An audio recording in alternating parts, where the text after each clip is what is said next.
SaveWithConrad.com.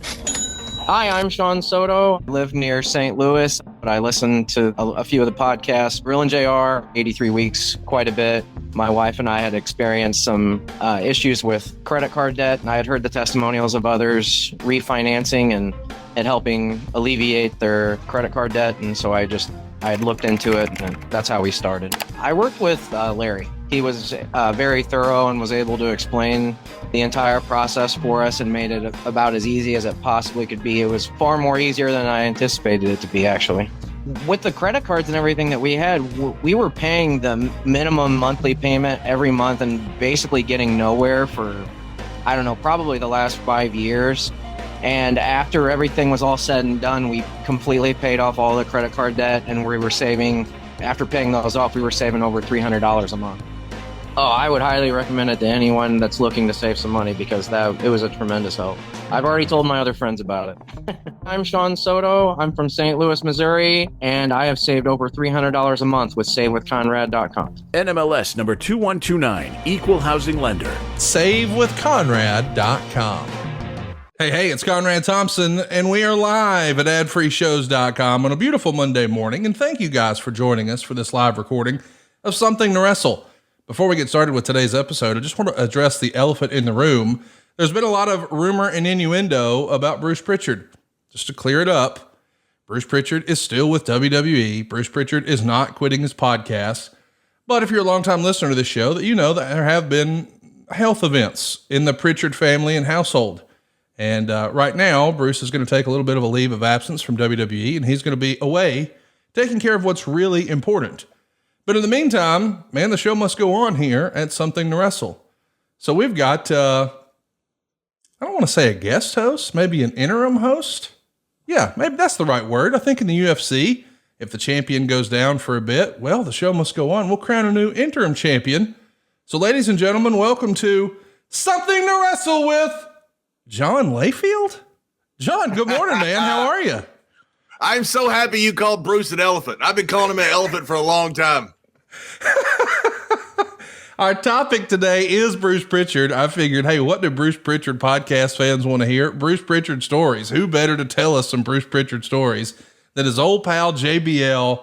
John, you referred to him as an elephant, but when I first met you, you started telling me how much Bruce loves donkeys. What's going on with that? What is that about? You know, we saw a donkey one day, and the whole thing came about. It's been a joke for almost 20 years now that Bruce likes donkeys. I'd love to tell you there's some like Juarez story where Bruce went down to Juarez or something, got caught with a donkey, and there's a high possibility that happened. But there's really not much behind the donkey story. I'd love to say that there is. But by the way, how does this happen that you got Bruce Prichard, who's like the biggest podcast host next to Joe Rogan, and I'm out clotheslining guys on independence, and when he needs somebody to fill in for him, he calls me. He's running a multi-billion-dollar company in WWE along with Triple H and Nick Khan, and I get called from the independents to come in, filling in for my donkey-loving elephant buddy. I think you might even call this developmental. That's what we're in right now. Right. We're in developmental. I'm trying to get a WWE ID badge right now for Bruce Prichard show. You're working. You've done the wrestling business backwards. When I first met David Flair, he told me the same thing. He said, I did wrestling backwards. I started on live TV, and then I worked my way to the independents. It's really going according to plan. As long as you got a progression, it doesn't matter. That's right. And hey, we're going to progress today because we're telling some Bruce Prichard stories. And I just want to sort of start at the beginning, John. How did you originally meet Bruce? Would that have been in the WWE when you came in? Yeah, it sure was. I was in Europe. I'd worked for Otto Vance and Peter William over there for a couple years in Europe for 2 year entire tours over there. And my last tour I was there, we were in Bremen, Germany, which is freezing cold up there. And, I had a 16 by 6 foot trailer, had no bathroom in it, had no running water, but I was having a blast. It was a wonderful tour over there. Great group of guys with Fit Finley, Tony St. Clair, Franz Schumann, Luke Poirier, Gustav Smeasel, Uffa Herman. You had some incredible guys over there, wonderful groups. Danny Boy Collins, and toward the end of the second tour, I didn't have any insulation on my trailer or anything. I was freezing up in northern Germany, living in a parking lot right outside of the arena. And somebody came to me and told me, said, "You're going to get a phone call at a payphone downtown tomorrow at 3:00." And I think the boys love the rib guys over there. And I'm thinking this has got to be a rib. And to this day, I can't remember who told me. We think it was Owen. I asked Bruce about it. We think it was Owen Hart. Jim Neidhart was over there. We think Owen was the one that told me. But they had, for some reason, WWE had the number for that payphone in the middle of Bremen, Germany. And so it's freezing, pouring rain, which had nothing to do with the story, but it did have something to do with the effect. So I get my umbrella, at 2:30 in the afternoon, I walk down to the payphone, and I'm standing there with this umbrella thinking I'm the biggest dork in the world. But I want to see what the rib is because I know it's going to be entertaining. Whatever it is, it's going to be entertaining. And sure enough, exactly at 3:00, the phone rang. And I picked it up, and it said, "That's Bruce Prichard from the WWE." And I was like, "No, it's not. This can't possibly be anybody from the WWE." And I said, "Well, this is John." He goes, "Yeah, we found your tape. Me and Pat found it. We've been watching it. We'd like for you to come in for a tryout." And I said, "Okay, when?" He goes, "Well, your tour's up so-and-so." And I'm still not really buying any of it. This just seems – I keep looking around without trying to be obvious to see who's watching me. And I can't see anybody because the parking lot is completely clean. There's no trees around.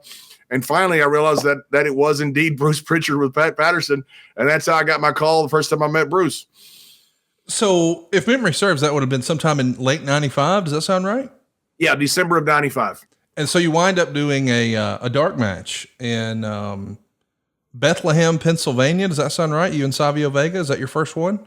That is 100% correct, yes. So that was a Superstars taping, and it went down just a few days before Christmas, December 19th. Was that a Christmas dream come true for you to finally be in a WWE ring?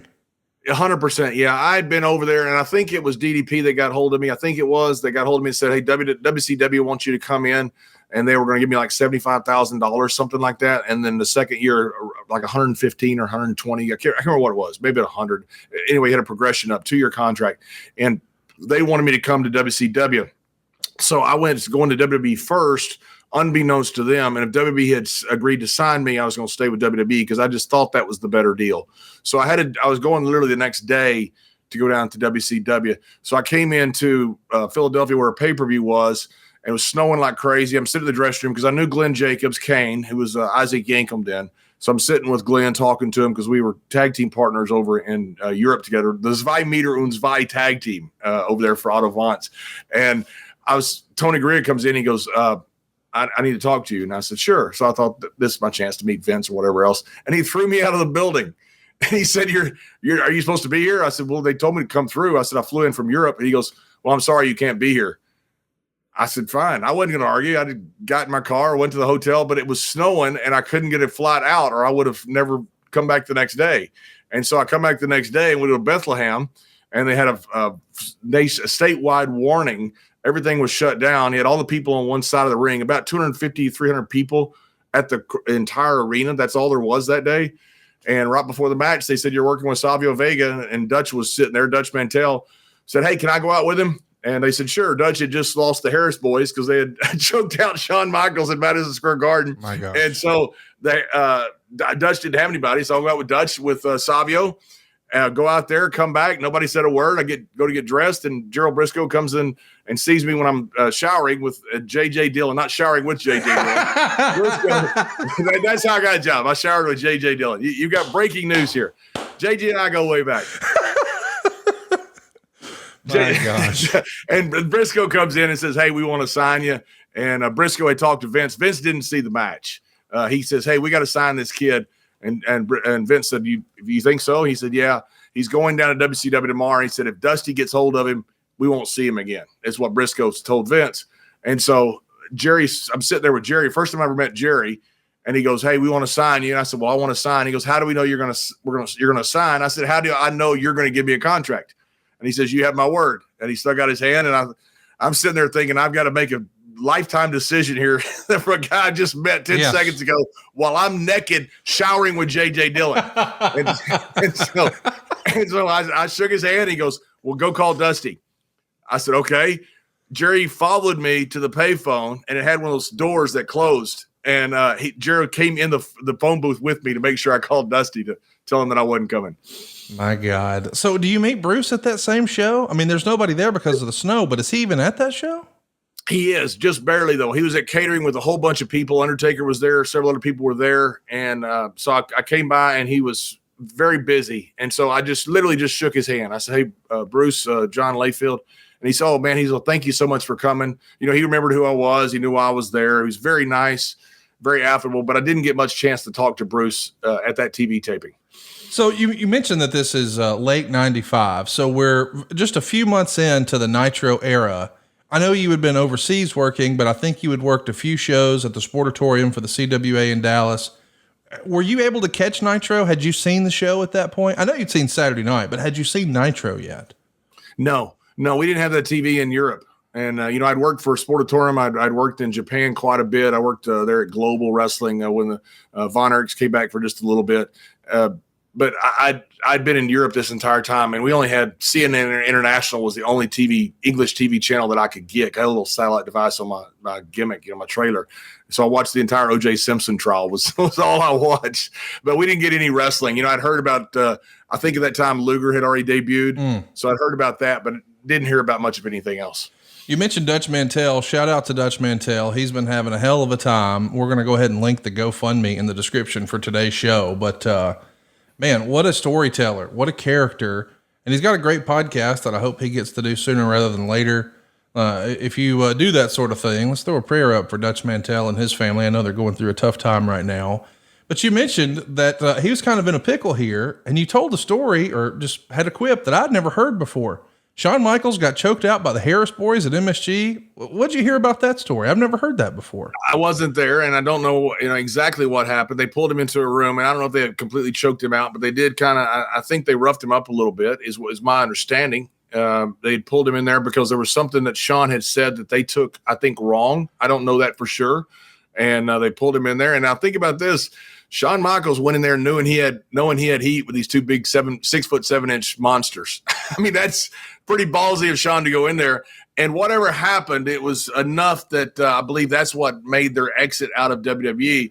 Because Dutch was explaining to me, he goes, guys, when you go to the Chicago Bulls, you don't fight Michael Jordan. You fight somebody else. Right. You guys just got me and everybody else fired. So Dutch was kind of in a bind because the Harris boys had this problem with Shawn in Madison Square Garden, and they got, from what I understand, I believe got released from that, or at least Dutch got removed from them because the Harris boys came back a little bit when I was there. I don't know the whole timeline of the situation, but that's what happened with Dutch getting separated from the Harris boys. When we're talking about Bruce, sometimes people have a reputation in the business that precedes them. Were you familiar with Bruce before you actually met him? What was your impression of Bruce before you met him? And then what was your first impression meeting him? Bruce was a super nice guy. Everybody meets Bruce. I've seen some clips out there of people that say what a dick he was in the 90s. I didn't think he was. I'd known of Bruce because I rode with James Beard and Skandar Akbar in Texas, along with Killer and Dick Murdoch. They all knew Bruce, and they liked Bruce. And so when I went up there was this big Texas connection. So I knew of Bruce, but I certainly didn't know him. My first impression was no different from anybody else. It was very affable and friendly. Bruce was incredibly nice to me. At this point, had you met his brother Tom at any point when you were working on the independents and internationally? Had you met Tom at all? To my knowledge, no. I don't think I'd ever met Tom anywhere. We had never been in the same territory. Now, when he first started riding, my first trips was with Dutch Mantell and Al Snow, and Tom got in with us. And so it was always me, Dutch, and Tom for about a year or two. And then we would circulate kind of the other guy because we always had four to a car. It'd be Al Snow, Glenn Jacobs, or Barry Horowitz. And so I spent a lot of time with Tom right as soon as I got there, but I did not know him before I got in the car with him. Well, I want to ask you, when you're first developing this character or when you first get signed, we've heard these stories about creative services. Was Bruce involved in that? Did he have a vision for the Justin Hawk Bradshaw character or any of that? What can you tell us about that? Nobody had a vision. There was nothing. They didn't plan on signing me. I showed up out of the blue. No one knew me. I don't have a relative in the business, and I didn't have any benefactor in the business. Nobody knew me. So when I came through, literally Gerald Brisco saw me for the first time and told Vince, who was getting makeup, we got to sign this kid. Vince said, sign him. So when I went to Titan Towers to meet with JJ, who I'd showered with, and Lisa Wolf and Vince, that was the first time that I'd met Vince. First time Vince had seen me. And first time I'd seen JJ since the match, and Lisa Wolf I'd never met before. So they had no plan for me. I mean, they didn't plan on signing me. They just knew I was going to WCW and thought, hey, this kid might do something someday. So let's sign him as a preemptive strike. Well, preemptive is what we're all about here at Something to Wrestle. And that's why we recommend Mando. John, got a question for you. Do your balls stink? I can't get my nose down there. Well, you can do a little sniff test. I mean, every guy's done that before. Mando is whole body deodorant. It's safe to use anywhere on your body, your pits, your balls, your thigh folds, your belly buttons, your butt cracks, your feet. It was created by a doctor who saw firsthand how normal BO was being misdiagnosed and mistreated. It's been clinically proven to block odor all day and control odor for up to 72 hours. Can I recommend the solid stick deodorant? It's been formulated and powered by mandelic acid to stop odor before it starts. Now they've even got a spray deodorant that's aluminum free, and it's ideal for those hard to reach places. I know Silva can identify with that. All the products are baking soda free, they're paraben free, and you've got a variety of fresh scents like bourbon leather, clover woods, Mount Fuji, not Mr. Fuji, Mount Fuji, or Pro Sport. It's been clinically proven to control odor better than just a shower with soap alone. You see, 12 hours after a shower, the average man's grundle odor is a 5 out of 10. But with Mando, the average grundle odor level is 0 out of 10. Mando Starter Pack is perfect for new customers. It comes with their solid stick deodorant, the cream tube deodorant, and 2 free products of your choice. I recommend the mini body wash and the deodorant wipes, and you even get free shipping. And as a special offer for our listeners, new customers can get $5 off a starter pack with our exclusive code. That's like 40% off your starter pack when you use our code STW at shopmando.com. That's SHOPMANDO.com.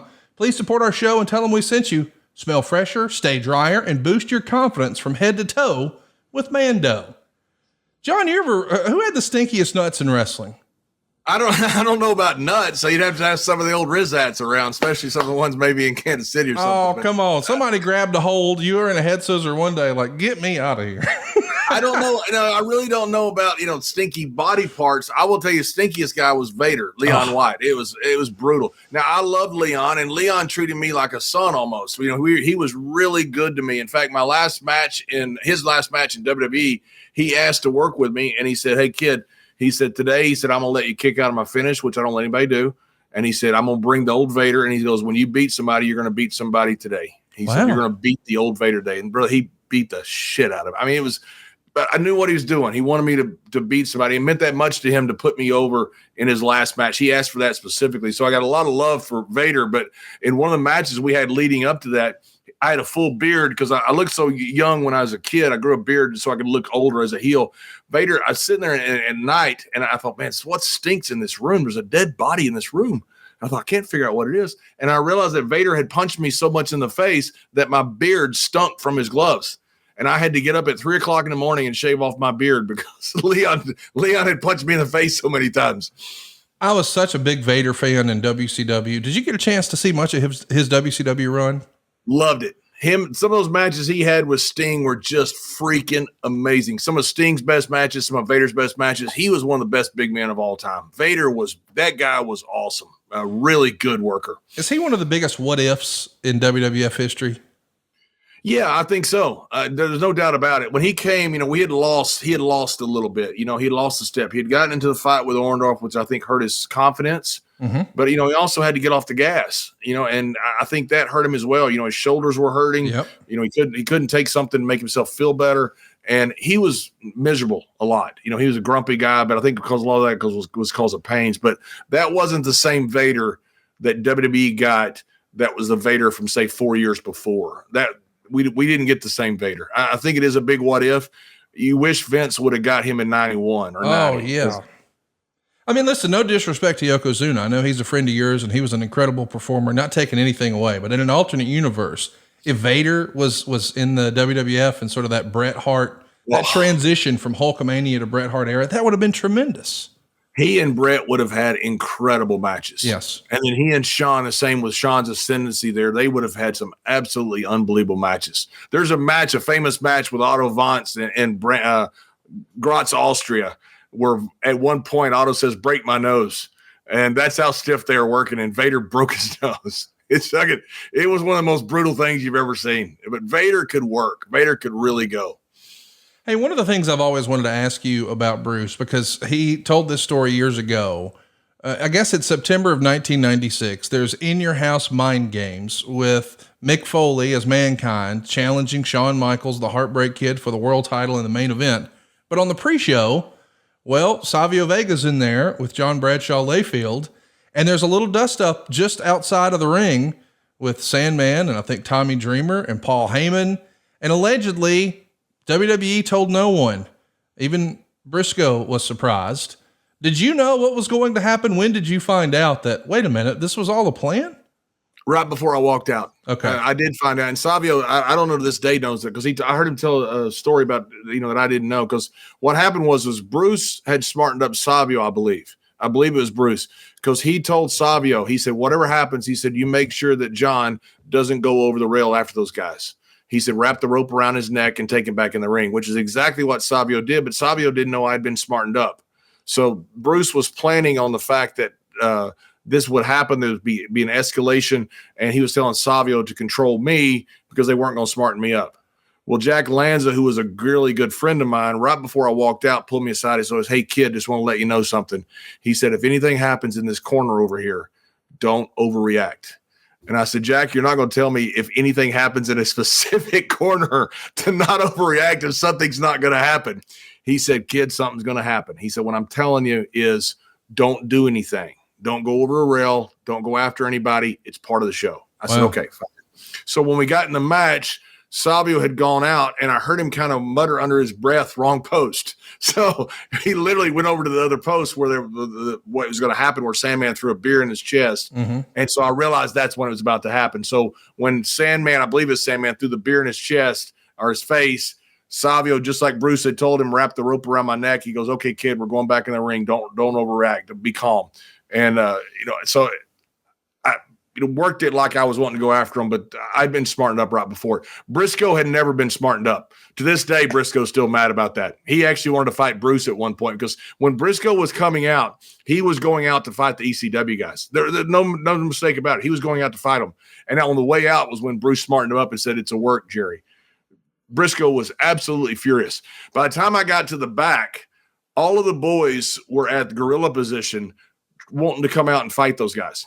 It was a real, it wasn't necessarily a territorial deal. We didn't dislike those guys because they were a different company, but they screwed up our show. Yes. And these guys thought they had done it, just ad libs, showed up with a bunch of assholes. They didn't know it was a work. Lanza had smartened them up right before I got back. Lanza had just smartened them up, and the guys were really pissed about it. But that was a stupid decision. I mean, that was almost a freaking 20-on-5 fight. And guys somebody would have been hurt bad. Those guys were coming out of the dressing room. It was Taker. It was the Godwins. It was all these guys, all these guys were coming out of the dressing room. They were going out to fight those guys. And that's the kind of risk they took. I thought it was a very stupid decision that WWE did. Are you disappointed that you never got a chance to work the ECW Arena? I mean, it does feel like you would have been, as the Justin Hawk Bradshaw character, you would have been over with that crowd. But if we could have transported the old JBL character back in time and dropped him off in the ECW Arena, the heat would have been nuclear, right? That was so fun. We did the one night stand, and I got through the promo. I'd never had a night like that. That was one of the most fun nights of my life, being there. And they told me don't walk through the crowd because they thought somebody might try to, take a shot at me or something. I thought, you got to be kidding me. Of course I'm walking through the crowd, because if somebody takes a shot at me, you got it on tape, and I'm not going to get killed. It's going to be something that people will remember forever. It was so electric. I didn't understand the ECW fan base because we worked when their show was on. So I never saw it. It wasn't like I didn't want to see it. We didn't have, internet back then. We could call stuff up on YouTube. I didn't see it. So I didn't get it until I showed up in person. And I saw how passionate those fans were. This is why ECW is so successful. This is awesome. Well, let's tell some Bruce stories. I know that you've got some fun stories about you and Eric Bischoff and Jerry Brisco and John Cena, and maybe guys were having one too many. You know what story I'm alluding to. You've told me before in private. What's the details of that story? So we were in Tulsa, and it was Jerry's 60th birthday. So that was 45 years ago. And we go out at a local, like a cowboy bar, and the place is packed. I think it's a Tuesday night because I think it was a taping show. I think it was. And the place is packed, though. It's full of people, regular, normal people that go to bars. And so we're sitting there toasting Gerald Brisco. Bischoff had never been around him that much, I don't think, at the time. And so we're sitting there telling stories about Jerry, about he stretching this guy, stretching that guy, the Brisco brothers, their famous car down in Florida. And finally, Bischoff says, he can't be that great. And when he does, everybody stops. It's like the record scratch. Like, ooh, no, you did just do that. So we scoot all the chairs back, move the tables back. Now the bar is packed full of people. They have no idea what we're doing. And there's now just Bischoff and Brisco sitting there. And Bischoff goes, guys, I'm not scared. He could beat me, but I'm not really scared. Now Bischoff realizes we've had quite a few things to drink. Bischoff realizes that there's no way out of this. So Bischoff, to his credit, takes the initiative and tries to leg down. Brisco spins him around, throws him down, puts him in a chair, and has it on top of him pretty quick. And so he gets back up, or he's kind of laughing. And Bruce says, I can't believe it, Jerry. I've never seen you in all these many years lose a wrestling match. Oh, and God. And Brisco says, what? He goes, you couldn't even take him down. And Brisco says, well, I'd put him in the chair. If it wasn't for the chair, he'd be on his back. He'd be on his ass. He had no choice. And he goes, did he put him down? And Cena's there. And Cena goes, look, as an unbiased observer, Mr. Brisco, I can tell you, you didn't take him down. It's maybe your first loss. Oh, and no. Brisco goes ballistic. And I'm going, it's true. It's true. You actually lost on your birthday. I hope Jack doesn't find out about this. This is really embarrassing. I said, this is in Oklahoma. So now Brisco is beside himself. They're both in suits. Now the bar has seen this happen, but there really wasn't a big fight. Next thing you know, these two are rolling around on the floor. They are knocking furniture over, tables over, everything over. People are looking to watch this. It's a pretty good little wrestling match. And finally, Brisco, he'll say it lasted 2 seconds. That's a little longer than that. Bischoff represented himself well. Brisco ends up on top, and Bischoff taps. And Bruce says, no, you're going to let him get away with that? And Brisco goes, what? He's got him. He goes, what? He goes, he just making fun of you by tapping. It wasn't even a tap. And Bruce says, you got to tap like you mean it, pussy. That's where Brisco launches up on Bischoff, and he's got him. And Bischoff is not going to tap. He's going to actually die before he taps. And finally, you look at him, and you can see almost the wheels turning in his head, like, this some bitch he is going to choke me unconscious if I don't tap. So finally, he tapped, and Brisco's like, no, you got to tap like you mean it. So now Brisco, and the whole bar is in shock. Yeah. Everything stopped. They're just watching this.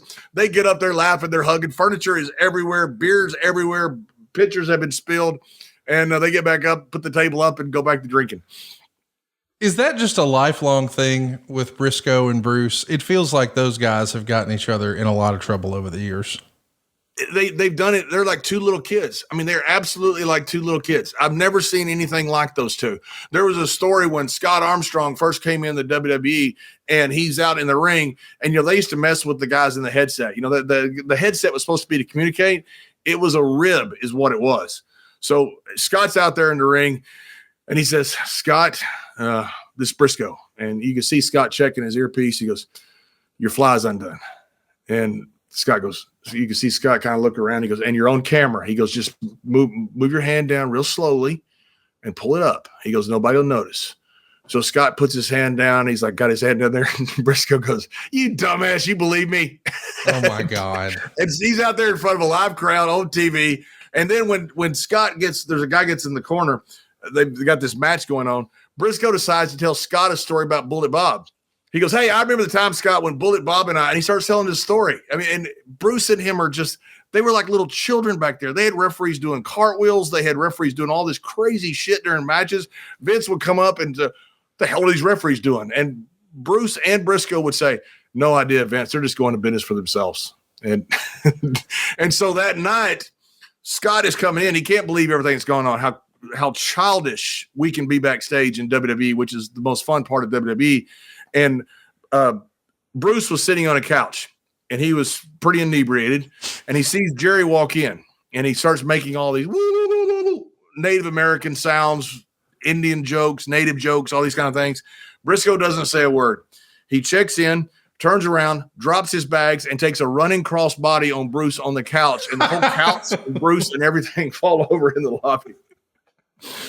And Scott Armstrong's like, this is the greatest place I've ever gone to. Yeah, no doubt. I mean, my gosh, it's like they were children. You have no idea how childish they could be. They were so fun to be around, but they were always trying to play jokes on each other and playing jokes on everybody else. And it didn't matter what time of day, what time of night. I mean, they famously set off the fire alarm in Seattle because they were smizzing so much in their room. These guys were nuts. They were children, and they were executives of the WWE at the time. Having fun. And sometimes late at night, allegedly, is this right? I've heard a story that once Bruce and Brisco went looking for Kurt Angle late at night. That can't be real.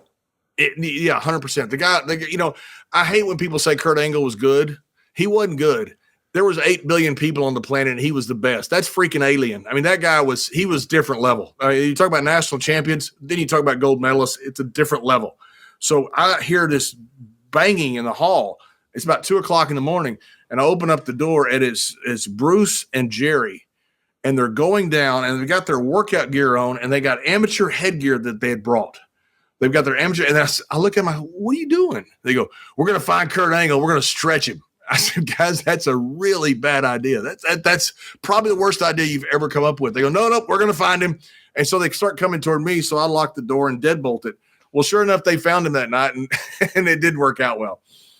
Well, something that will work out and something that is a good idea is Lumen. Lumen is the world's first handheld metabolic coach. It's a device that measures your metabolism through your breath.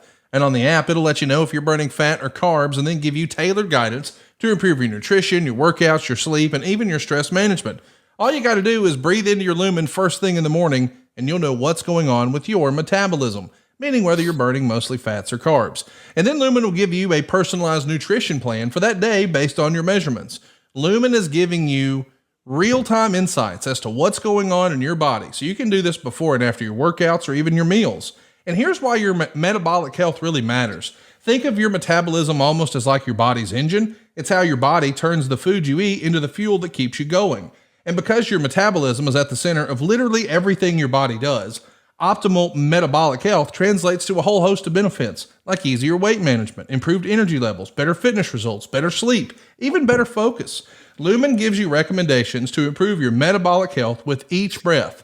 So if you want to stay on track with your health this holiday season, go right now to lumen.me/wrestle to get 15% off your Lumen. That's LUMEN.me/wrestle for 15% off your purchase. Lumen makes a great gift too. And we thank you, Lumen, for sponsoring today's podcast. Hey, so listen, you've known Bruce for a long time, not just in the WWE, but in your real life. As I understand it, Bruce even attended your wedding, right? Bruce did. He was a groomsman at my wedding. And when I had a retirement party, Bruce went with me to Bermuda for my retirement party. So, yeah, Bruce and I have been good friends a long time. Good friends inside and outside of the ring.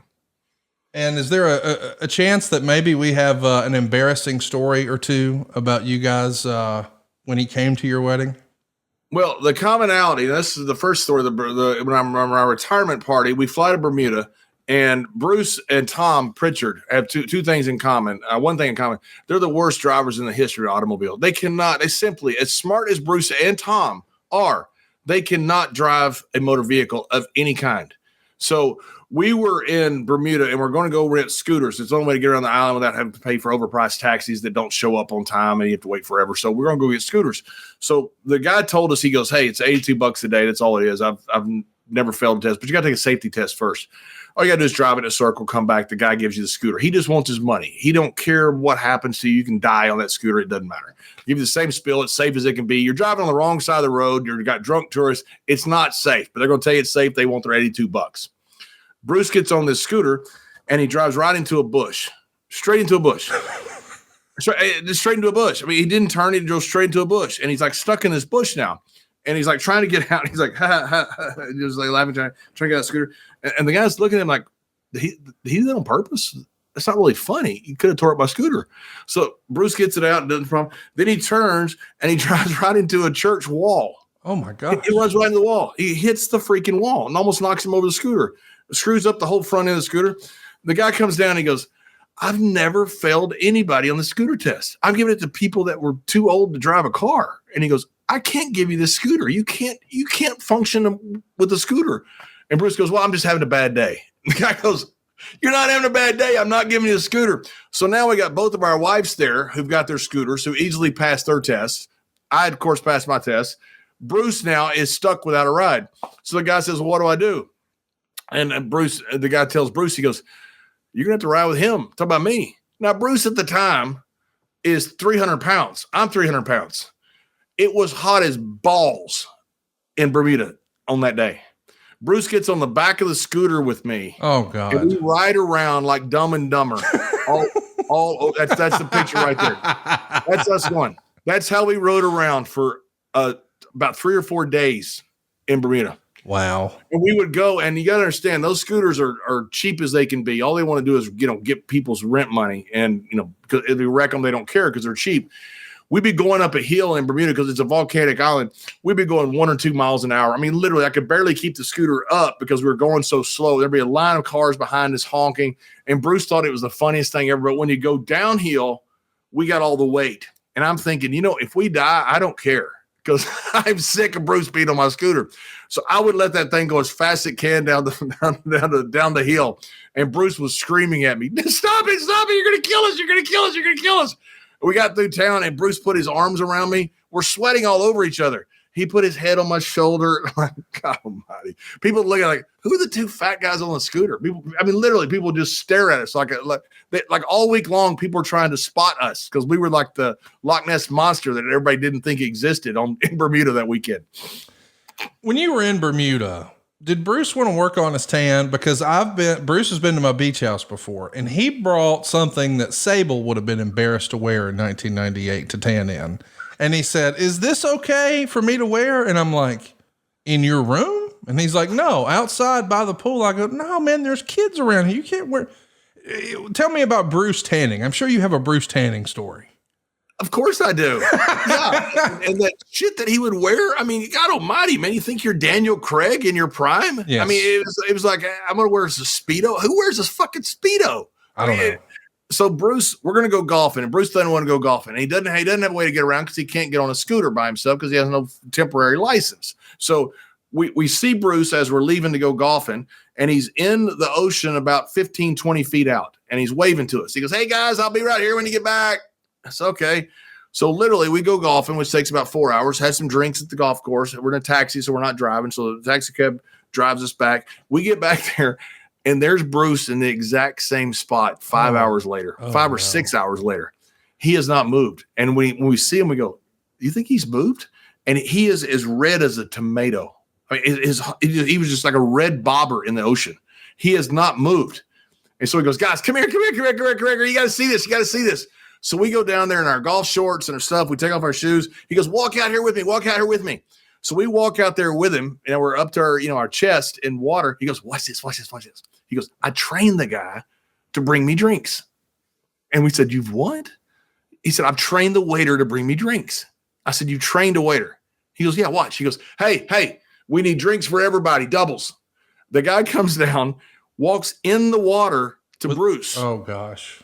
Bruce is tipping. I don't know what Bruce is paying him with. He didn't have a wallet. He's in a Speedo in the ocean.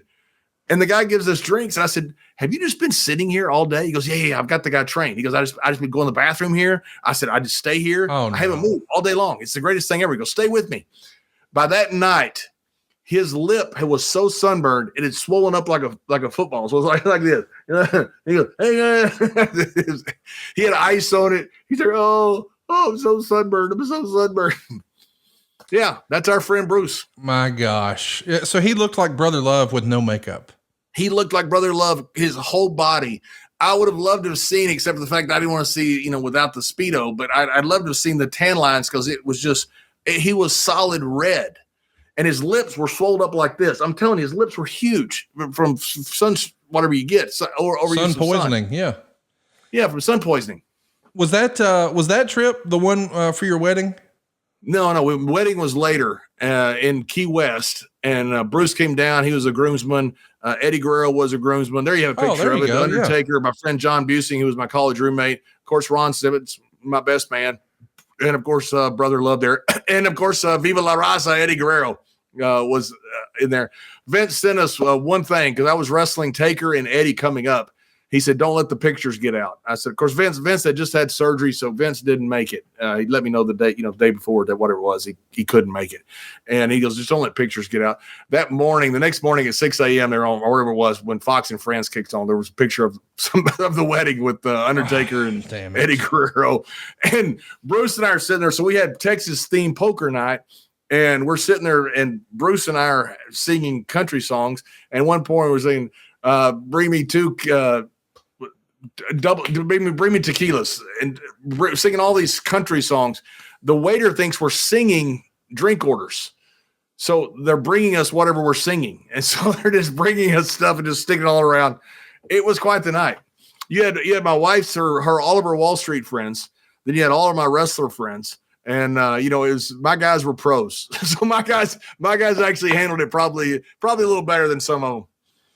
We saw a picture there of you and Ron Simmons, and I think everyone listening to this knows what high regard you hold Ron in. Of course, you guys had an incredible run as the APA, but one of the fun things we got to see were all of these barroom brawls. And Bruce has told us how sometimes he'd have to be there and maybe make nice with everybody and negotiate a check afterwards for the damage that was done. Can you tell us about any of those stories? Bruce was there for every bit of it. So Bruce helped me tremendously with JBL. But he was the APA guy. Bruce was incredibly talented. I mean, as you know, Bruce was Vince's right-hand guy. Bruce just ran things well. So I've been around Vince when I would in New York. I'd fly with Vince a lot of times, just him and Kevin, and into the show, and then fly back with the whole. They'd have the plane full on the way back. So I got to hear, a lot of the talk, about what they had. And Bruce was always the fix-it guy. Bruce was always, something's wrong with our medical department. Have Bruce do it.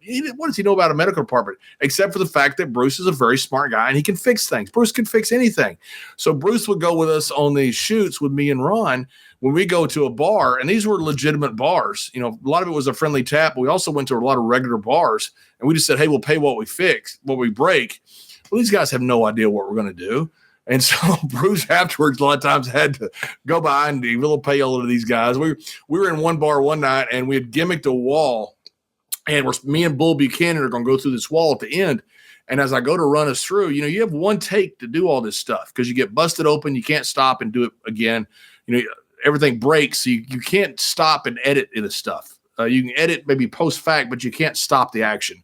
So you get turned around, get hit over the head with a bunch of stuff that's, back in the day, we didn't gimmick a lot of stuff. We just got hit with it. It was a different era. We didn't know how to do all this stuff back then. It was the first time people had done this. You had the Tupelo bar brawl, years before, but they didn't know how to do it either. We were doing the same thing. And we're going through this wall, and Bull Buchanan looks at me and goes, John, that's the wrong wall. And I said, oh, shit, I'm sorry, Bull. We go crash. We don't know if we're going to hit Kevlar. We don't know where we're going to hit rebar. We don't know what we're going to hit. We go through this wall and land in a bathroom on the other side, both of us on both sides of the toilet. So Bruce had to go to the guy and say, man, I'm sorry about your bathroom. We'll pay for that too. And Bruce was, Bruce is the ultimate glad hander. Bruce could go to these guys and talk to them, make them feel good, pay them a ton of money, and walk out and nobody has an issue with it. And Lord bless him for that. I do want to ask you, we've got a live studio audience here with us at adfreeshows.com. And Lucas Kinzer wants to know, which phase of your career did you enjoy more, John, the APA days or the JBL days? The APA days, because I had Ron Simmons with me. No doubt about it. I loved Ron, and I still love Ron. I was with him this past weekend, and I had so much fun. I sat with him for hours. We had fun. We rode the airport together like we always do, and I love Ron Simmons. And if I'd have been an APA member my entire career, I'd be fine with that. I love the JBL run, and I really always wanted to have that singles run. I always thought I could do it. I'd done it everywhere I'd been except for WWE. And one of the reasons was because I got into this wonderful tag team with Ron. But when Ron retired, because he was a little bit older than me and he had a ton of injuries, just like I retired almost the same age, just, a few years later that Ron retired at. I got this chance to run as JBL, and it was absolutely wonderful. I got the opportunity to work with Eddie Guerrero, with Shawn Michaels, with Booker T, Undertaker. I mean, so many great workers. But if I had just been APA with Ron, I'd have been fine with that. Hey, we got a great question here from Michael Stutler from adfreeshows.com. He's live with us and he says, good morning. How often do you get to hang out with Ron Simmons? I can see the two of you hanging out, eating steak and watching football. How often do you get to hang out with Ron?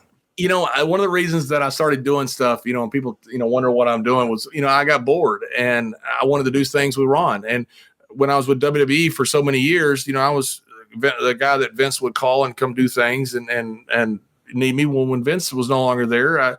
They didn't really, they had their own guys, and I completely understand that. I got no issue. They have been, Hunter and Nick and Bruce have been wonderful to me. The whole company has been wonderful to me, but I miss being around Ron. And so literally I told them, I said, I want to go do stuff. And they said, what do you want to do? I said, I want to go to autograph sessions with Ron Simmons. So literally I'll take bookings now. And the only question I have is Ron going to be there? So me and Ron get to hang out, watch college football together, especially during college football season, sit there and laugh and BS all day. It's, just like it's, never change. I got a text thread like most people do with Gerald Brisco and Ron Simmons. We text almost every day, back and forth, and have a lot of fun talking football and you name it. Well, if you're looking to have some fun, maybe at a wrestling show or maybe at a football game, can I recommend GameTime? GameTime has a brand new feature called GameTime Picks that makes getting tickets for your favorite live events even easier. You see, GameTime Picks filters out all the fluff to show you only the incredible deals on great seats, so you don't have to waste time searching through thousands of tickets. And this especially works for WWE tickets, college football tickets, NBA tickets, NFL tickets, but not just sports. You can do this for concerts, comedy, theater, everything. I'm a big fan of GameTime Picks. They make it even easier. I'm also a big fan of the all-in pricing. Toggling this feature shows you the total up front, so there's no surprises at checkout like some of those other third-party ticketing sites. Maybe the best part of this, though, is the panoramic view you get from your seat in the app. Let me explain. Sometimes when you're looking at a seat map, it's really hard to understand, is that a good seat? But you get the perspective from your seat when you use the GameTime app. So there's no guess, there's no question. And there's no question if you're going to get the lowest price either. GameTime has the lowest price guarantee, where GameTime will credit you 110% of the difference. They've also got incredible ticket coverage from GameTime, where your purchase is covered with the most flexible customer service policy in the ticketing industry. Take the guesswork out of buying tickets with GameTime. Just download the GameTime app, create an account, and use the code WRESTLE for $20 off your first purchase. Terms apply. Again, create an account and redeem the code WRESTLE. That's WRESTLE for $20 off. Download GameTime today. What time is it? Game time. So, hey, listen, we heard you were sort of ribbing, if you will, Mr. Brisco, along with, we saw Bruce doing that, and he was really just digging it in and helping Eric Bischoff dig the own grave. Coach Rosie is with us here live, and he says, what's the best rib ever performed on Bruce? So we've heard about Bruce pranking other people, but do you remember anyone ever getting Bruce? No, I don't. Bruce loves ribbing people, and there weren't that many people that ribbed him. And it wasn't because they didn't like to rib him. It was almost the Owen Hart effect. No one ribbed Owen. And it wasn't because they didn't want to rib Owen. They just loved Owen. It's crazy to say. I mean, certain guys would rib and get ribbed back. Kurt Hennig was one of those guys. Davey Boy is one of those guys, that would, the only person that ribbed Davey Boy was Owen. But, a lot of guys that were ribbers like this that were really well liked were not really ribbed back. And it wasn't because they were scared of being ribbed. Now, we were a Fuji. Fuji was a different guy. I was scared to death of Fuji. I was scared to death of Fuji. But Kurt and Owen and Bruce, they loved to rib people. It was just fun. It was just funny stuff, because Bruce didn't do mean ribs. Bruce does funny ribs, and he loved to rib people, but it was the same. Now, Gerald Brisco and I ribbed each other a million freaking times over the years, but Bruce is one of those guys that, you say, I don't rib, I don't like to be ribbed. He ribbed everybody, but people loved him just like they did Owen, so not many people ribbed him back. Listen, I know that we've got to ask about the Mr. Fuji rib, but before we do, we just got a live update from Michael Stutler, who's with us here live from adfreeshows.com. And he says, FYI, Conrad, I used GameTime to get Vikings Jag tickets this weekend. We had great lower bowl seats celebrating my son's and my birthdays this month. How about that? A real live testimonial. Use GameTime. You'll be glad you did. I want to ask you about Mr. Fuji, though, because... Hey, by the way, tell Michael if he wants to go to a Cowboys game, he probably could play. I know you're a Texan. What do you make of that? I mean, now we're complaining, saying the stadium needs curtains. What's going on? Oh my God, Jerry Jones has been a disaster, absolute disaster. Jerry Jones outside of the lines has been a great owner. He built a stadium that had a huge cost overruns. He's done a wonderful job, but that stadium is one of a kind. Yeah. By the way, his suite runs from goal line to goal line. We saw when we were there, so he can walk with the ball. And he's done everything he can with sponsorships. He's changed the NFL. He just is terrible inside the lines. I mean, we haven't been to the Super Bowl since '96.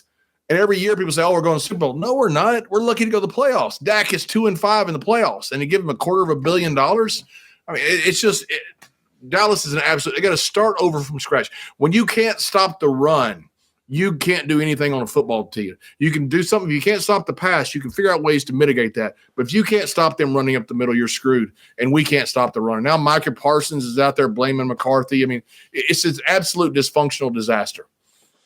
I got to ask you, since we're talking about Jerry Jones and the Cowboys, there's a pretty big event happening there this weekend. Jake Paul going to be taking on Mike Tyson. And, listen, we've seen some guys who were maybe looking for that second run or that one last run, and we'll talk a little bit more about that later in the show. But Mike Tyson stepping between the ropes against Jake Paul. Do you have a prediction? Oh, I love this. I love this so much. I love boxing. I love Mike Tyson. When Mike Tyson came in and do this stuff with us, he was the most respectful guy in the world. When he saw Jack Lanza backstage, he was sitting there playing dominoes with Godfather and a bunch of guys. Tyson was just one of the most normal, most respectful guys I've ever been around. It was amazing to see this guy who could knock out a freaking dinosaur if they were still around. Was just a nice guy. We saw Jack Lanza. He gets up and he runs across the room. It's like a Catholic kid seeing the Pope. And he says, "Mr. Lanza, I'm a huge fan. I've always wanted to meet you." And Jack was just, Jack, he's just, he's Cool Hand Luke. He's a stud. He and Mike had the nicest chat. I love Mike Tyson. And I love what the Paul brothers are doing. Look, I don't mean this in any disrespect to Jake Paul. He probably couldn't beat a top 5 boxer in the world. Yeah. He's a tough guy. He trains incredibly hard. I got all the respect in the world for him and his brother Logan. A ton of respect. He's going to make $50-60 million off this fight. What he's done is absolutely amazing. And by the way he's done it, he's never broke character. Yes. That's the way he's done it. I mean, I don't know if it's a character or not. I don't care. If it's a character, he's brilliant. If he's not, he's still brilliant. You look at Conor McGregor, until he got the tequila, he never broke character. Now he had something to push, so he broke character a little bit. He made a ton of money. Money Mayweather, he almost caused a riot when he fought Hatton, calling him Fatten over in Europe. He's grabbing his balls. He's sitting there. He almost caused a riot. But when he won, he didn't go back and say, "Oh, that was just hype." He stayed in character. These guys who stay in character like this are so rare because you get all kinds of pushback on social media. It's something for these guys who are now trying to be characters in wrestling as well. You say, "Well, wrestling's a work." Yeah, so is boxing's hype. The hype around it's a work too. Muhammad Ali didn't get out of character and drew a ton of money. And before Gorgeous George talked to him, he couldn't fill up the freaking Vegas Coliseum. But he did because he realized what drew money. And these guys, this Jake Paul is something special. I have a lot of respect for him and Logan. By the way, I've met Logan a few times. I've only shook hands with Jake. One of the nicest young men I've ever met. We'll come up and say, "Hey, how you doing, cowboy?" Talk to him. Just a nice guy. What's your prediction, Tyson or Jake Paul? I can't. The one thing that doesn't go with age is power. And Tyson could knock out a freaking horse. If Tyson hits him, he's going to hurt him. I think the way you're going to tell if it's a work or not, and I don't think it will be, I hope it's not, is if Tyson comes out right away and throws a punch somewhere just around the middle of the body. It's what boxers love to do to let you feel their power. That way you get hit somewhere. He wants to get him scared. And if Tyson comes out and throws some punch, first punch right around the middle of the body, he don't care if he hits him on the shoulder, the chest, the head, doesn't matter. He wants him to feel power that he's never felt before. And I think when you see that, if Tyson comes out, if Tyson hits him, I can't see that Jake Paul wakes up in 3 weeks. Now, Jake Paul is a tough guy, and he's obviously in good shape. You take better punches when you're in shape, but I can't see that Mike Tyson, I don't care if he's 100, could knock out a guy who hasn't had major fights against, people that really could hurt him in the business. Really, really wars like Mike Tyson's been through. One of the things I've always wondered is what's the upside for Jake Paul? Because if he beats Mike Tyson, it's like, well, you beat an old guy. But if you lose, it's like, oh, you lost to an old guy. Like that's wrestling 101, right? Yeah, it's wrestling 101, but if he beats Mike Tyson, he can say he beat the greatest heavyweight of all time. That's true. And that's what he's going to say. Now, whether you can argue whether Mike Tyson's the greatest heavyweight of all time, that's a different subject. He's going to say, I beat the greatest heavyweight of all time. I beat the greatest knockout artist of all time. He's going to rub that in people's face. He doesn't care if Tyson's 80. And this is the greatest promotion ever. If he beats Mike Tyson, his next fight will probably be worth $100-something million against somebody huge. Well, I can't wait to see what happens. Of course, it's happening this weekend on Netflix. What do you make of that? Once upon a time, the WWE and boxing, they were the kings of pay-per-view, and it seems like everybody's going to Netflix now. The world's changing, right? The world's changing, and I was with the company when we went to the subscription over-the-top model, and we almost went bankrupt. There were people telling Vince to pull the plug on this. Vince will always say, I don't like being that far ahead of the curve. He goes, I want to be second. That was, they say, which Brisco hates this analogy because it's about Native Americans. Pioneers get arrows, settlers get land. And that's true with technology. The first guys there are the ones that have to make the model. Vince made the model that all these guys are using right now. And in doing so, he put his company at risk. He was that far ahead, and Vince hates to be that far ahead of any type of technology. But now you've got this technology where you can do pay-per-views anywhere. We couldn't do a pay-per-view in Japan because of time change. We had to make money in the United States. Now you've got people's subscriptions already on there. They can watch it anytime on demand. The business has changed. Now you can do pay-per-views anywhere in the world. You can do shows anywhere in the world because it's changed. It's really changed the television landscape. The only thing that stayed the same is content is still king. Well, we're talking about boxing. I got to ask you, once upon a time, you got a call from Bruce about a little concept called Brawl For All. This is a Bruce show. What the hell was Bruce pitching you on Brawl For All, and why did you go for that? Bruce called me on a Thursday morning, and he said, hey, John, Mr. Pritchard, I always call him Mr. Pritchard. Mr. Pritchard, how you doing? And he said, I'm doing good. He goes, you want to be in a shoot fight on Monday? And I said, why would I be in a shoot fight on Monday? He goes, we're having a shoot tournament. I said, why are you having a shoot tournament? He goes, well, we think it's a kind of a fun idea to put this shoot tournament together. I said, a legit shoot. And he said, yeah. I said, you understand we have 2 UFC champions in our dressing room? I said, are they in it? And he said, yeah, they're in it. I said, well, can you do me at least a favor? Put me in a different bracket so I have a chance of winning one fight at least before I get to those guys. And he goes, will you do it? I go, yeah, Bruce, I'll do it. But this is the dumbest idea I've ever heard. And back, nobody knew Bart Gunn could hit like a freaking George Foreman. Nobody had any idea. But I told Bruce this. I said, hey, you're going to find somebody. I predicted Bob Holly. I said, you're going to find somebody like Bob Holly. I said, that's what heavyweight champs look like nowadays. You didn't have Tyson Fury and the big guys back then. They're all, like guys like Tyson. And I said, a guy like Bob Holly's going to win this thing. And I said, Dr. Death ain't going to win it because you knew right away they'd put it together for Doc. And I said, Doc is not going to win it. Doc's not the same guy he was 10 years ago. This is not the same Dr. Death. He's had concussions. He's had problems. He's not going to win it. And Bruce said, well, that's okay. We'll come up with somebody else. And I said, Bruce, this is possibly the dumbest idea I've ever heard. And I said, I'm going to tell you what you're going to do. You're going to stick me against Henry Godwin in the first match because you want to see 2 country boys hit each other in the head a bunch of times. And he goes, no, John, it's a shoot. The draw is a shoot. If that happens, it's just coincidence. I said, Bruce, you're going to put me against Henry Godwin in the first match. I guarantee it. He said, no, it's a shoot. It's a shoot. So I said, yeah, I'm happy to do it. And he told me the pay, which was great. It was $5,000 a fight. And if you got to the next fight, you get another $5,000. Then the finals, you got $100,000 split 75 to the winner, 25 to the loser. And I said, Bruce, the pay's awesome. I said, I'm happy to do it. I've never done anything like this. This would be a lot of fun. I said, but this is the dumbest thing I've ever heard. So I get the TV on Monday. We still don't know who's fighting who's fighting on what day. I never put on a pair of boxing gloves. Henry Godwin probably hadn't either. And the first I walk up there, it's Brad Shaw versus Henry Godwin, just like I told him.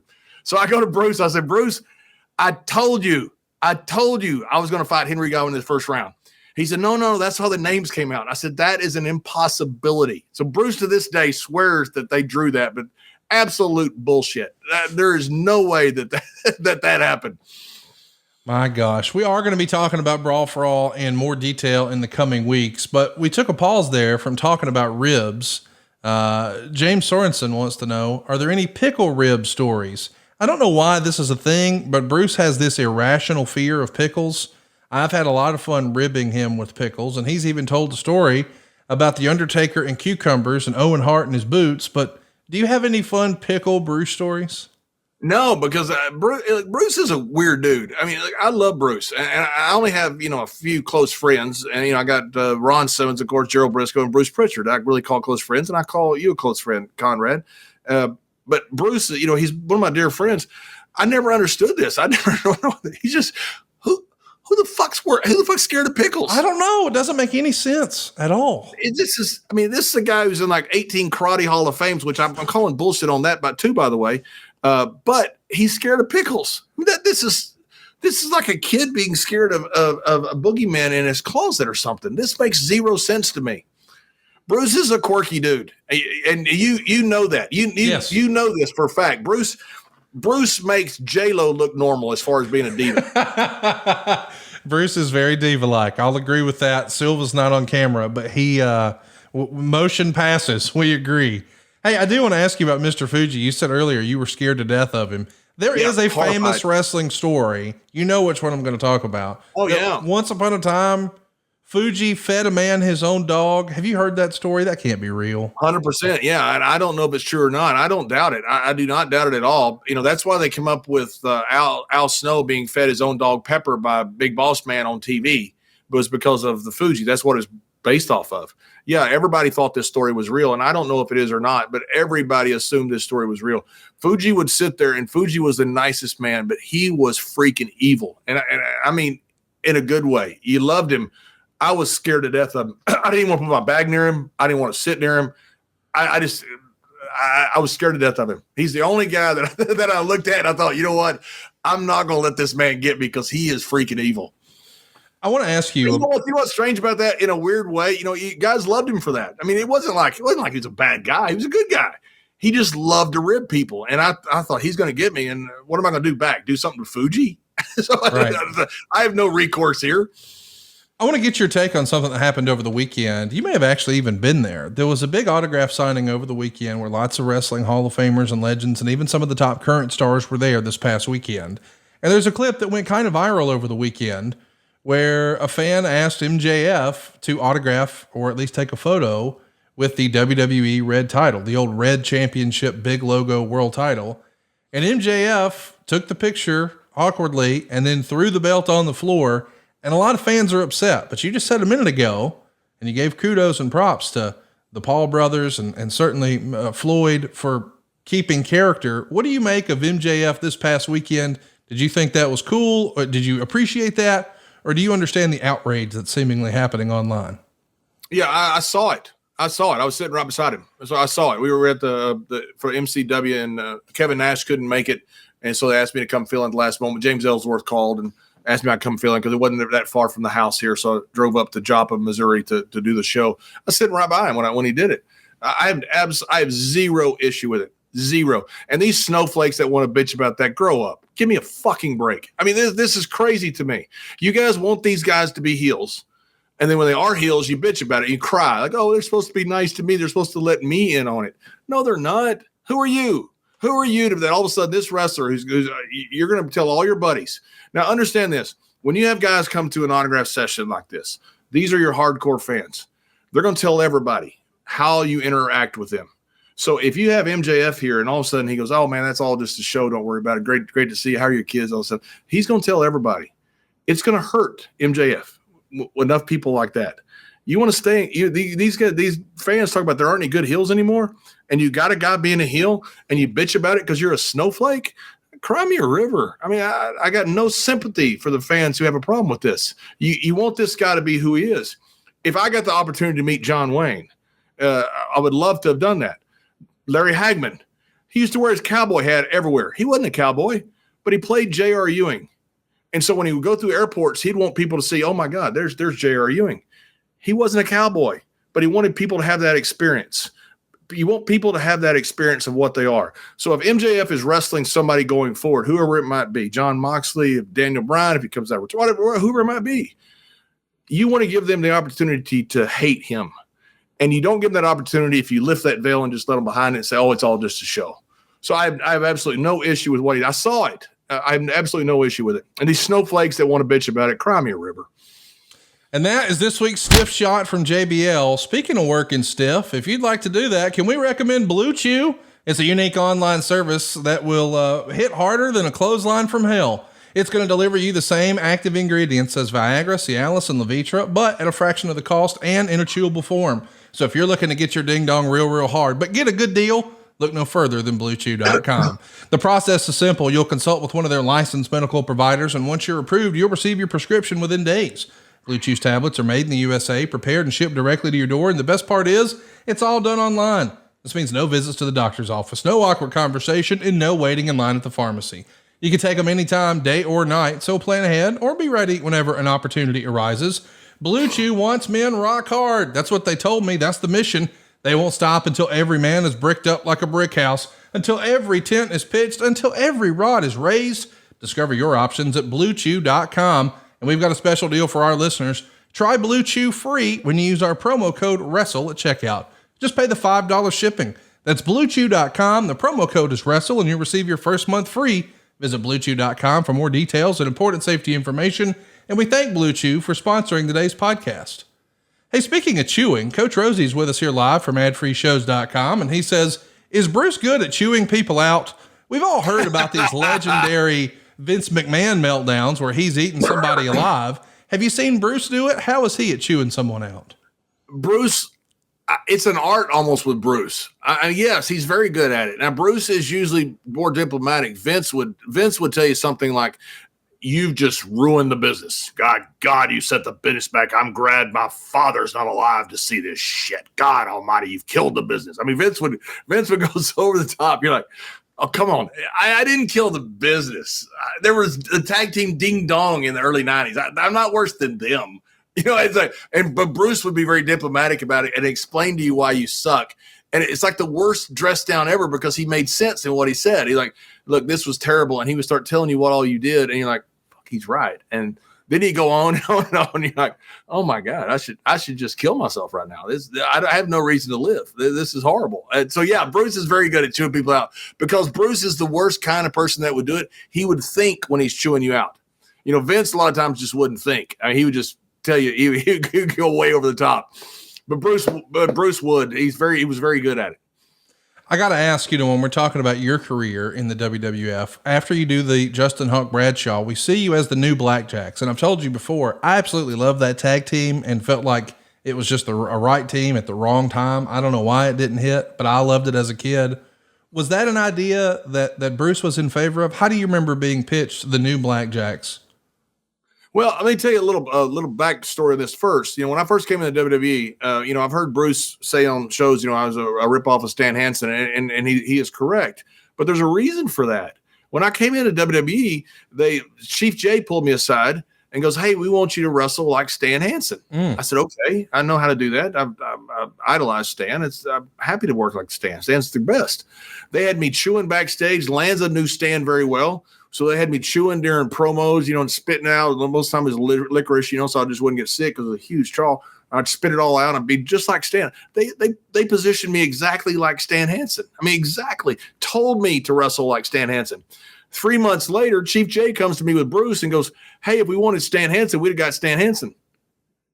So, wait a minute. You guys told me 3 months ago to wrestle just like Stan Hansen. I said, "Well, who do you want me to be like?" They go, "Be like a heel Barry Windham." They never told me to be myself. You know, I'm so confused. I'm in WWE. I'm overwhelmed by 15 TV trucks and this whole thing. I'm thinking like, I'm never going to make it here. I'm never going to make it. And they said, be like a heel Barry Windham. I said, okay. You know, I watched Barry Windham, so I knew exactly how he worked. He's, you know, I'm not as good as he is, but I knew exactly how he did things. So about 2 months later, they bring in Barry Windham.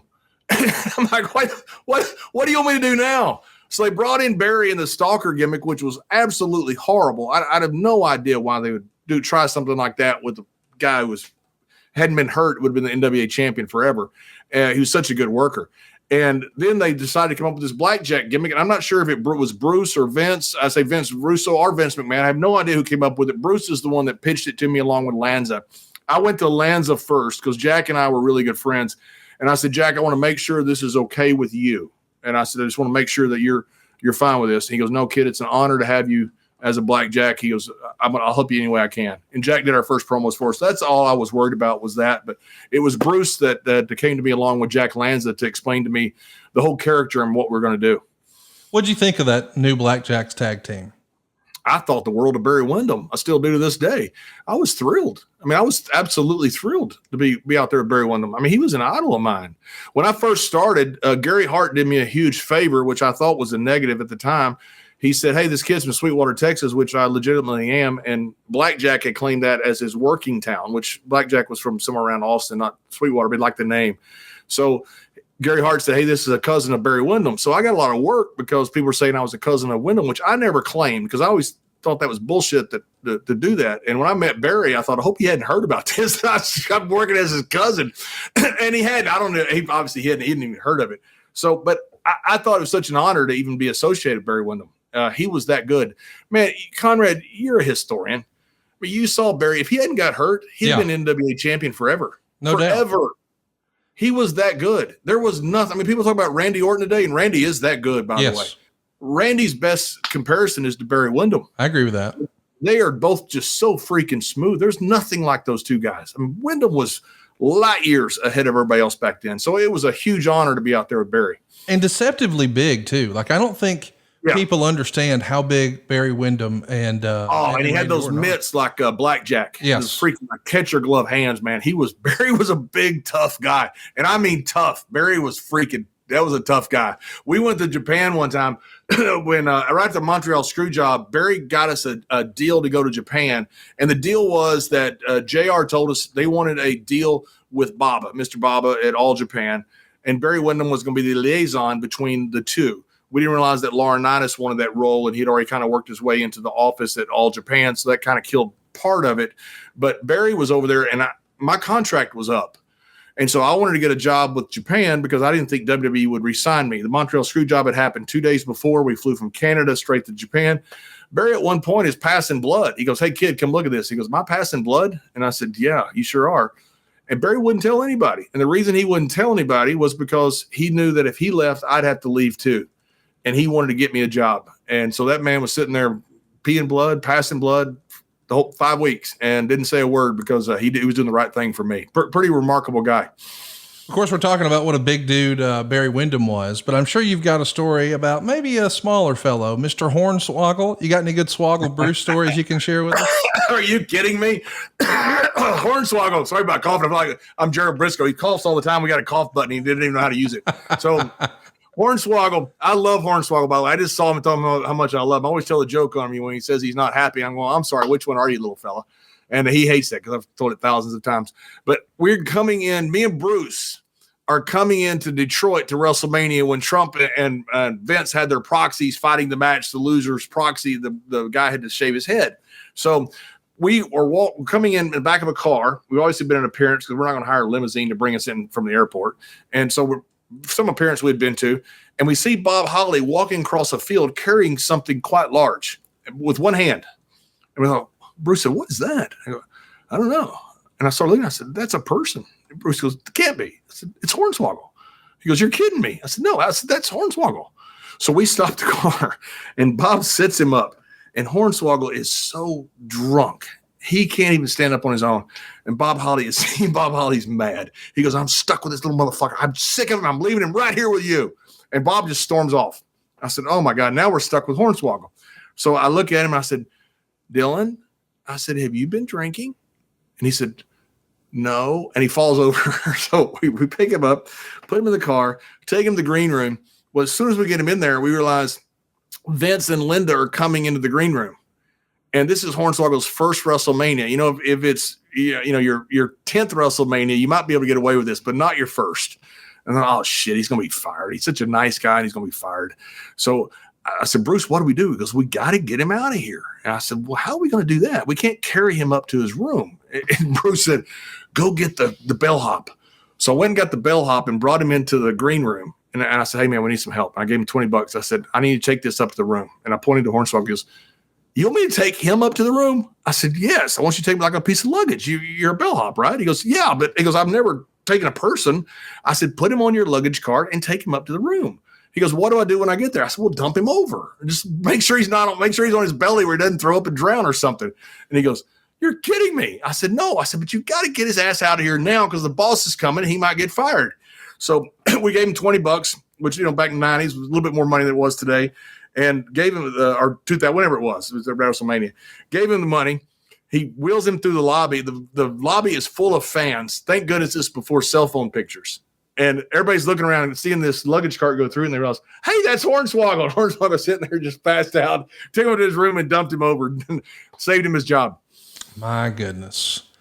Listen, I want to also ask you about your Acolytes run. Sort of after the new Blackjacks thing, you get paired with Ron Simmons for another tag team run. Of course, that eventually becomes APA, but the original Acolytes, when it was a part of the ministry, was that a Russo thing or a Bruce thing? I think it was a Bruce thing, but I don't know for sure. I can't remember who pitched it to us. I was trying to think about that this morning. I think it was Bruce, but it could have been Vince Russo. I don't know. Vince liked me and Ron, and so I think it came from Vince. Vince really liked Ron Simmons. How could you not? I mean, this guy was, everything you want in a grown man. This incredible football player, the first black heavyweight champion. Ron's a pillar. Ron's our Jackie Robinson. I know there are other guys who have, first recognized world champion, I should say. Vince really liked Ron. And so when I came in, Vince liked me too as well. But, he just wanted to find something for us. And believe it or not, they didn't have something for Ron, which is inexplicable. A guy could talk, the guy could work, the guy's this icon. Having nothing for me, I understand. Nobody knew me, and they didn't know if I was going to make it or not. But Ron, they didn't have anything for him, so they just kind of stuck us together because we were friends and we were riding together anyway. Ron and I were really close friends way before we became tag team partners, and so they just kind of put us together, seeing if it would work, and then it ended up sticking us in the ministry, which was awesome because all of a sudden now we're out there with Undertaker. One of the other things that everybody remembers about your WWF run, maybe the biggest singles run of your life, was as JBL. Was that character the brainchild of Vince McMahon or Bruce Prichard, or how do you remember Bruce's involvement for the JBL character? I know I had pitched Vince the idea a couple years before, and I have no idea if my pitch got in his mind. And like a lot of things do, with Vince, you give him a pitch and it comes back to you in a completely different way. But, maybe you were the inspiration, but he thought of it. I don't know if that's where it came from. I was doing a lot with the soldiers in Iraq and Afghanistan. And they didn't really want me as a babyface, but they didn't need me as a babyface. We had a great roster. And all of a sudden, you had a bunch of guys get hurt at the same time. I was very lucky. You had Kurt Angle get hurt. Big Show was hurt. Brock had left to go to the NFL. So you needed somebody against Eddie Guerrero right away. And Vince is the one that gave me the call. He goes, got an idea for a character, JBL. Vince loved the character. I always thought Vince saw me as what he would be if he could get in the ring. Because I could see him put the character in his mind. And I always thought my character was what he would be if he was a wrestler full time. And so Vince really liked the JBL character, and he called his most trusted guy to do it, and that was Bruce Prichard. Bruce was with me from the very beginning. From the very beginning, Bruce was with me for every step of the way along JBL. And Bruce was, I say, not my personal agent, but Bruce was. Bruce did the vignettes in the barbershop that we did. That was Vince's barbershop in New York.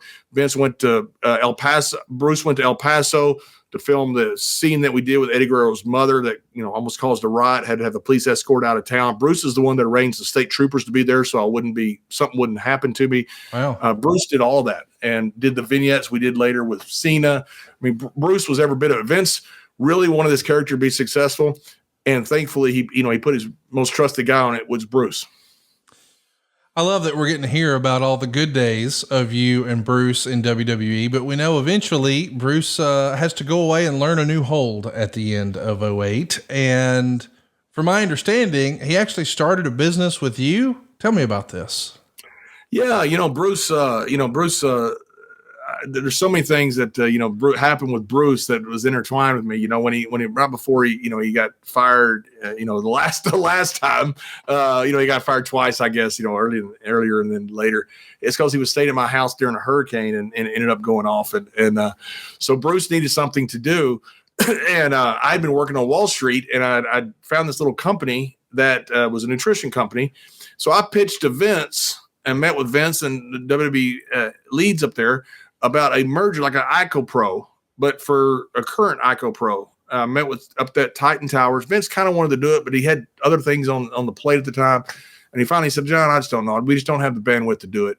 So that company had a connection to all of this nutrition, supplementation, and cooking. Cooking was a supplement. You can make anything.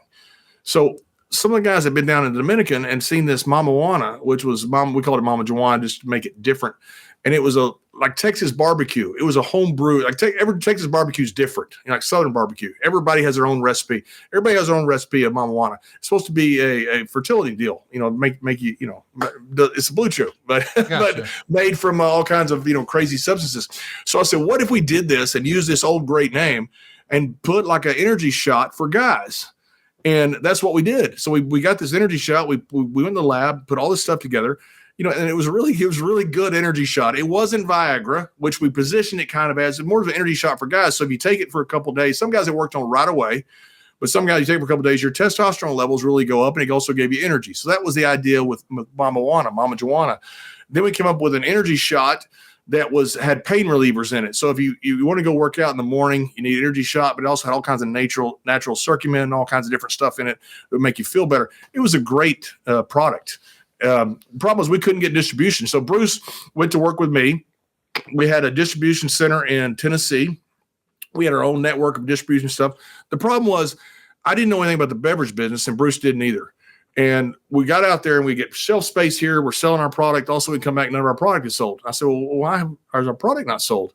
They go, well, Coca-Cola wanted their stuff there, or Pepsi or somebody. And because they controlled so much of the market, they could tell you where your product was. And we didn't have the money to buy shelf space. And so that's what ended up sinking the company. We tried hard at it. We were selling at times, but we'd have markets that were selling really well. And all of a sudden, Coke and Pepsi would come in. They didn't even know who we are. They just would say, move that stuff, put our stuff here. We got a new display. We got a new ad, and then move ours somewhere else in the back. And we wouldn't sell anything for the next 2 weeks. And it was a market that I didn't know that was so much harder than what we thought it was, because of the way distribution works and the way these companies are buying up space, and the distribution itself was a work. You had to pay your way into distribution trucks. I mean, it's all glad handing. If you got deep pockets, you can do it. But if you don't, you're like us and have a great product and it doesn't work. Well, let me tell you guys about a great new product. I'm talking about Magic Spoon. I got big news. We all love the cereal. We grew up on cereal that maybe we shouldn't have been eating. It was a bunch of sugar first thing in the morning. But now that we've fallen in love with the protein that Magic Spoon cereal provides, boy, they've stepped it up. They've got delicious treats, high protein treats now that are light, crispy, and taste just like those that Mom used to make. Magic Spoon's brand new treats are delicious. They've already become my go-to favorite snack. My wife even uses it as a pre-workout. Double J keeps it in his Tahoe so he doesn't get tempted to eat junk food. Every serving of Magic Spoon cereal has 13 grams of protein, 0 grams of sugar, and 4 grams of net carbs, so you can feel good about what you're eating. The most popular flavors are fruity and cocoa, but there's so many more. But the brand new treats from Magic Spoon, they're crispy, crunchy, airy, and an easy way to get 12 grams of protein on the go.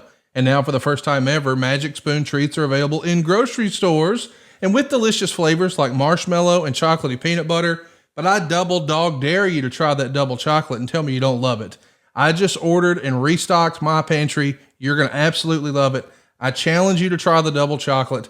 It is the best tasting snack around.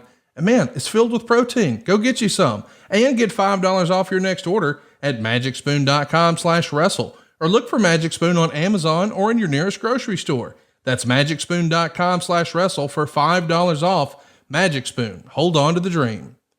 So listen, John, we've got a lot of fun topics that we're going to talk about on our little interim run here on Something to Wrestle. But one of the things I've always wanted to ask you about is when you go back and you take a look at all the different iterations of your career, is there one moment that you think you and Bruce shared that stands out above all the others? I'm not talking about real life friendship. I mean, creatively, where you guys were in sync and hit a home run and think, man, that was it. We were never better than right then. My God, yeah. Eddie Guerrero's mom heart attack. That was it. That was all Bruce. All Bruce. Now, understand it was Chavo Sr. that came up with the idea. I think it was Chavo Sr. or Eddie. I was pitched the idea backstage Freaks before. So they turned me into JBL, and I'm out there cutting the best promos I can cut, and it's not working. It is not working at all. We're not selling tickets at the Staples Center. People are not buying me as a main eventer. They could still consider me Ron Simmons' buddy, this APA guy, a mid-card guy that does a lot of stuff backstage. It wasn't working at all. And backstage, Chavo Guerrero comes to me with Eddie after a live event and said, hey, we got this idea. And I think they got this idea off. Chavo drew a ton of money in the LA Coliseum with Roddy Piper. and they did something very similar to a family angle back around 74, 75. I think it was at the time, maybe wrong, where they had a donkey out there and they made fun of Gory Guerrero, and they started selling out arenas everywhere when Piper was just barely maybe out of his teenage years. It was his first big run. I think that's where Chavo got it from. I never asked him, but they pitched this idea to me about, obviously we've talked about it a million times, of Eddie Guerrero's mother having a heart attack, working a heart attack on Mother's Day weekend as they honor Gory Guerrero in El Paso. So Bruce was the guy. When you have something like this, Bruce is the only guy that can make this work. When I tell you that Vince trusted Bruce with everything, Vince trusted Bruce with his most important things always. And so Bruce goes down to El Paso with us, and we've got this set up. We have extra state troopers around the ring. I mean, we know it's going to be bad. We know the fallout could be, pretty bad. And Bruce just orchestrated it perfectly. I mean, absolutely perfectly. He had the whole thing. We went over that afternoon, went over it with Mrs. Guerrero, went over it with the kids, with Vicky. I mean, everything was just freaking perfect, but it was all because of Bruce. Now, Eddie Guerrero and Vicky did an incredible job. I'm out there with incredible workers, but Bruce is the one that put that all together. And when Eddie's mom went down, just like Bruce said, that place is going to get quiet. I've never heard 10,000 people or whatever that building held get quiet like that night. I mean, you could hear a pin drop, and Eddie's on the ground. He goes, "Essay, you better get the fuck out of here." And I realized we got to get it on tape. So, you can't turn your back on a ride. I've been in a couple before. That's the one thing you don't do, because people get bold and want to jump you. So I've got to get on tape. So I'm sitting there cutting this promo, all this stuff. Bruce has got all the cameras set up. They got it set up where we're shooting it like it's not a set, clean scene. It's specifically shot like it's shot almost from security cameras on purpose. And Bruce did all that. Bruce had that all set up. He knew exactly how to do this. And by the time I got to the back, they literally had my car running, my stuff in the car to get me out of town, drove me to the city limit. That's when the police told me, said, "Don't come back. We think you'll literally be killed if you try to come back." So I drove all the way to Odessa, but I wasn't 30 minutes outside of town. And Bruce called me and goes, "Bro, that was awesome." That was just fantastic. Miss Guerrero wants to know if you're okay. And she was just fantastic, but that was Bruce. And when that video aired, we were in, I think, San Bernardino. I'm not exactly sure. We're somewhere around LA, but it's a huge Latino population. And as I get into the ring that night, you could feel the difference. I mean, the difference was palpable the minute I walked out that night. That video had just aired. That place just went like, "There's that son of a bitch." You could tell it was different. And little Hebner is out there, and he's got, "Dude, we're the only white guys in this arena." He goes, this is scary. I said, "Yes, it is." He did awesome. He goes, "This is great." It wasn't right after he said that some fan jumped in the ring and tried to get me. And Hebner turned into Pat McAfee and kicked the guy's head off his shoulders. If you want to be in the ring and be safe, be in there with a Hebner. Hebners will beat up a fan. They're going to be there until they die. And I realized right then, we've got them. We've freaking got them. If I can just live to get to Staples Center, we're going to do great business. And we ended up selling it out, and they told me to set an attendance record at that time. But we weren't selling any tickets until that video aired. And that was 100% Bruce that did that. I can't get enough of you talking about Eddie Guerrero, and that's what we're going to do next week. I can't believe that this is real, but this Wednesday, 2 days from now, will be the 19-year anniversary of Eddie's passing. So we're going to celebrate Eddie Guerrero next week here on Something to Wrestle with John Layfield. He's our interim champion around these parts. And by the way, if you just can't get enough JBL, can I recommend, you've got a podcast, Stories with Brisco and Bradshaw. Man, you guys are having a blast over there. You know it? We're interviewing all the old guys and all old ladies, and I hate to be called old ladies. Old guys don't mind being called old guys, but some great legends. We've had probably 200 or 300 legends on our show that just come on and tell all their story. We let them tell whatever they want. We just have fun talking. You're going to hear this because these are contemporaries of ours. You're going to hear like you would hear in the car riding with these guys. We have a lot of fun doing this show. Well, I've had a lot of fun today. I hope that if you're listening to this and you enjoyed our maiden voyage here on Something to Wrestle with John Hey, Conrad, by the way, if I can add something real quick, one thing that happened with Bruce, and I wanted to get this in if you don't mind, please, is that when Bruce got fired at WWE, I thought it was bullshit. I didn't like it. I thought it was wrong, and I understand. I don't know the whole stories on both sides, so maybe it was right, but he was my friend. And we were in Washington, D.C., and Vince pulled me aside. We're going to Iraq. And he really read me the riot act. He goes, "Hey, you created this tribute to the troops. Don't you have a boo-boo face about this?" And about Bruce. And I told Vince, I mean, it was the most direct conversations I ever had. In fact, Vince told Bruce later, said, you have no idea what John Layfield did for you. And Vince almost fired me. I mean, literally almost fired me that day because I was over the line. I defended him probably too much, but he was my friend.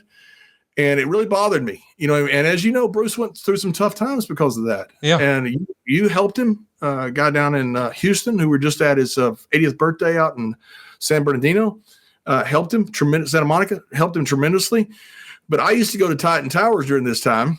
And every time I'd go in, they started up their own podcast. And I would go in there, the guys up there, I don't think they might mention the name, Chris Chambers and all the guys. And I'd go in there, hey, Chris, how you doing? He goes, hey, John, those are wonderful guys. And they know what I'm doing. And I say, hey, guys, how your podcast doing? And they wouldn't say a word because they're doing like 10,000 downloads. I said, hey, did you hear Bruce and Conrad did 300,000 downloads in 2 days? I said, that's incredible, isn't it? I said, you're spending all this money on your podcast. How much your podcasts are doing? They must be doing millions because you guys are spending all this money on them. And little old Bruce is out there just no money doing like hundreds of thousands of podcasts. How much are your podcasts doing? I would do that every time I walked into Titan Towers. I did that to everybody. They got so sick of me coming in there like, John, we know, we've seen Bruce's podcast. We know what he's doing. We know ours suck. Stop it. Just get out of here. I go, oh, wait a minute. Let me give you some more updated numbers. And I'd sit there and read all these numbers to everybody. I did that for months. And I don't know if I had any influence in Bruce getting his job back, but I sure did spike the football when he did. Well, I surely do appreciate that. Bruce is back where he belongs, and I hate that they've got all their personal stuff going on right now in their household, but I'm pulling for them. If you believe in that sort of thing, throwing up for the Pritchard family right now. And shout out to you, John. I really appreciate you. I feel like you're sort of behind glass. We break it in case of emergency, and then here you come. And I've seen you everywhere lately. I got to ask before we finish up here, you've been in TNA, you've been in AAA, you've been in GCW, MCW. I mean, I've seen you literally everywhere. MLW, like, what's going on? Like, what's the end game here? What are you doing right now? Well, I will tell you this. We're talking about Bruce. Bruce gave me the whole game plan. I won't give you out what everything Bruce told me, but Bruce, I told him I was bored and I want to do something. Bruce laid out the entire game plan of what he did, about what guys have done, to create interest, to create something that's worthwhile and something that is worth seeing. And he gave me this whole game plan. Now, I have not really confided in him since because he's so busy. Now, I have confided in you, and I have confided in Gerald Brisco. You're probably the only two guys that know the stuff I'm doing. And you made some phone calls that instantly got me into a lot of different places, which I greatly appreciate. But Bruce is the one who gave me the game plan for all this stuff that I'm doing on independence, the stuff that I'm doing on social media. I've got some stuff coming up that I think is pretty cool. And we're going to have a lot more things. And there is an end game to this, but it all came from Bruce. Bruce gave me this game plan a while back. He doesn't know what I'm doing now. He doesn't ask, but a lot of it came directly from Bruce. And Conrad, I'm having the most fun I've ever had in my life. I love this business so much, and I have missed being in the business. And it's so fun just to be around the guys, and it's so fun just to be in arenas, be around wrestling rings, be around fans. It's just, I love this business, and I'm not ready to go off into the sunset yet. So having a lot of fun, but a lot of this came from Bruce. Well, we appreciate you being so generous with your time today. I had an absolute blast. I didn't know what to think when when we had this idea. Hey, what if, since Bruce can't record for a little bit, we have somebody step in? Who better than John Bradshaw Layfield? By God, this was great. You are the wrestling god. Thank you so much for your time today, John. I really appreciate it. Thank you, Conrad, and kiss Dave Silva on the mouth, please. Oh, nobody needs that. But next week, boys. I like Dave Silva's like the OG. He's like the OG. I saw him on Instagram the other day with his beautiful wife. He's the OG. He's the guy. He's the man. Well, that remains to be seen. But next week, we're going to be talking all about the late, great Eddie Guerrero. If you've got questions for John about Eddie Guerrero, hit us up at somethingtowrestle.com. That's your home for all things Something to Wrestle with John Layfield. Go hit the subscribe button, turn on the notifications bell. We're going to be going live. It's going to be your chance to ask John anything you want in the coming weeks. So go hit that subscribe button, and be sure when you're asking a question, use that hashtag AskJBL and tell a friend that there's a fresh coat of paint, as Bruce would say, right here on Something to Wrestle with John Layfield. Hey, it's Conrad Thompson here to tell you a little more about what adfreeshows.com is all about. Get early, ad-free access to more than a dozen of your favorite wrestling podcasts every single week, starting at just $9. That's less than 20 cents an episode each month. And yes, you can listen to them all directly through Apple Podcasts or your regular podcast apps. How easy is that? Ad-free shows also has thousands of hours worth of bonus content and docuseries like Title Chase, Eric Fires Back, Conversations with Conrad, and The Insiders. Plus new series like The Book with David Crockett, Monday Mailbags with Mike Chioda and Nick Patrick, and a whole lot more. And you want to talk about early? You can't get any earlier than listening to the shows live. You can be a part of the live studio audience as we record the podcast. Plus, ride shotgun alongside your favorite childhood heroes for live watch-alongs, Q&As, and other interactive experiences every single month. Come on now, see for yourself what thousands of other wrestling fans from around the world have discovered, that adfreeshows.com is the best value in wrestling. Check it out today, and hey, when you do, the first week is completely free. adfreeshows.com.